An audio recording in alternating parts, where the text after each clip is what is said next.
A mask is not a political statement, but it is a good way to start pulling the country together.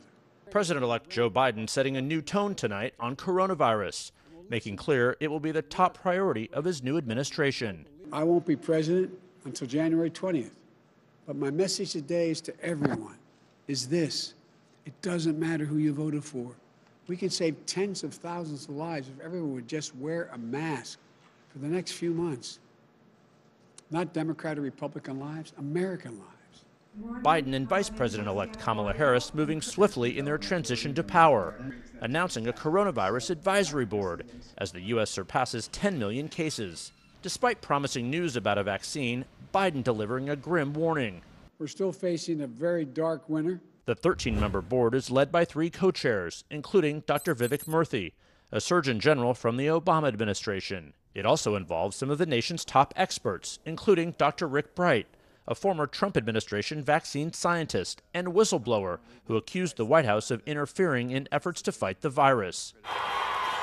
It's a fresh start, even as President Trump has yet to concede political reality and the outcome of the election.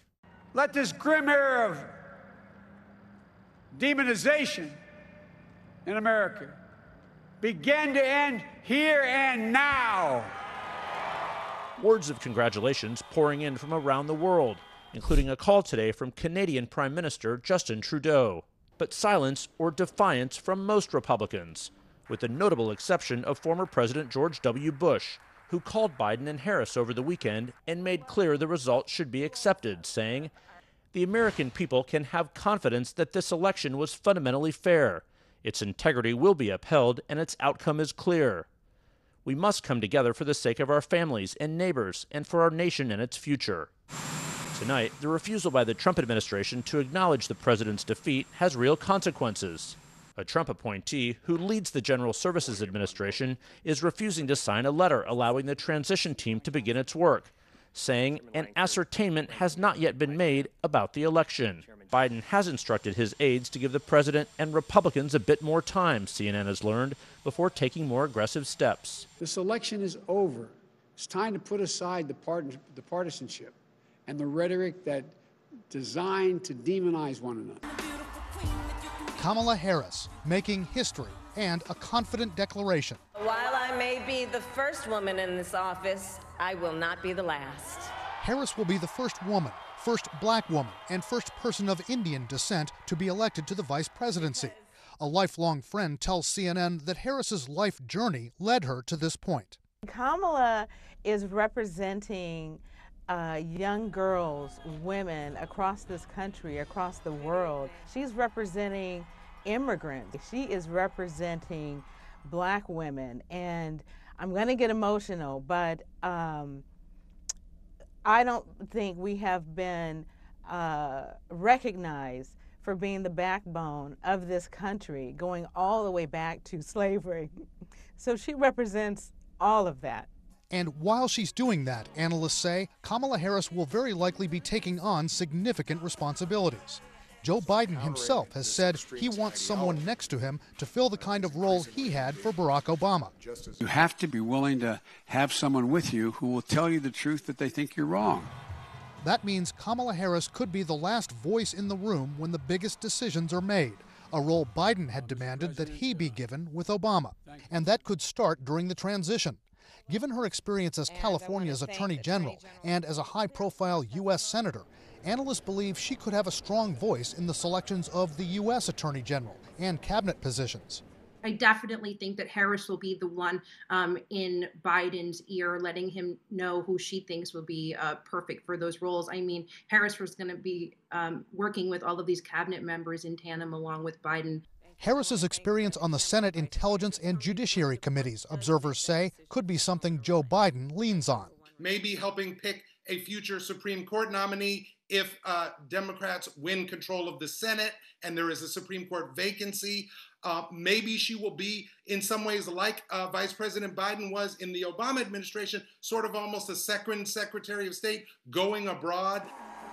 But analysts believe Kamala Harris could also be a uniquely positioned leader for this extraordinary period, that she's the person in the next administration who can take the point on issues of racial justice and helping Joe Biden navigate through the next potentially devastating months of the coronavirus surge. That means coronavirus pandemic mitigation efforts.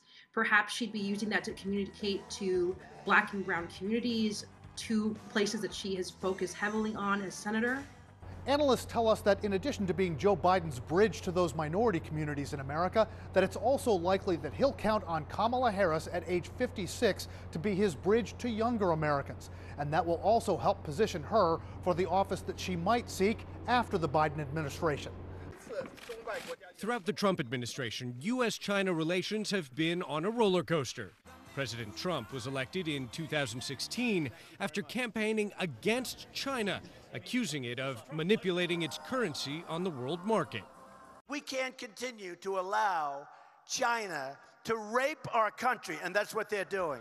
During his first years in office, Trump also celebrated his close personal ties to Chinese leader Xi Jinping. We had the most beautiful piece of chocolate cake that you've ever seen, and President Xi was enjoying it. But by the last months of his presidency, Trump has been openly blaming China for the deadly pandemic raging across the U.S. and the world. It was China's fault, and China's going to pay a big price, what they've done to this country. China's going to pay a big price, what they've done to the world. The past tumultuous 4 years have seen trade wars, military muscle flexing, the tit-for-tat shuttering of consulates, and an attempted U.S. ban of the Chinese social media app TikTok, leading some Chinese officials to talk of a new Cold War. In the last several months, relationship between the world's two biggest economies has been toxic. Days after Joe Biden declared victory in the presidential election, Beijing is reacting to the news with caution. We have noticed that Mr. Biden has announced his successful election. We understand that the outcome of the general election will be determined in accordance with the laws and procedures of the United States. Biden is no stranger to China. As a senator and vice president, he traveled repeatedly there, negotiating face-to-face with Xi. But as a presidential candidate, Biden adopted a hard line. What I'd make China do is play by the international rules. We need to be having the rest of our friends with us saying to China, these are the rules. You play by them or you're going to pay the price for not paying by them economically.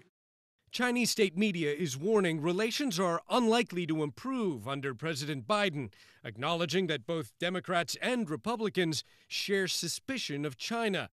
But the state-run Global Times also writes, Biden is expected to appoint more professional officials to his diplomatic team, and so it will be possible for U.S.-China tensions to take a brief time out. China expert Willie Lam says Chinese officials are wary of Biden's multilateral approach to diplomacy. They are also very nervous about the fact that Biden will be much more efficient and successful in putting up a united front against China by working together with America's traditional allies in Europe and Asia. At the very least, Biden may bring a change in tone to the simmering rivalry between these two nations.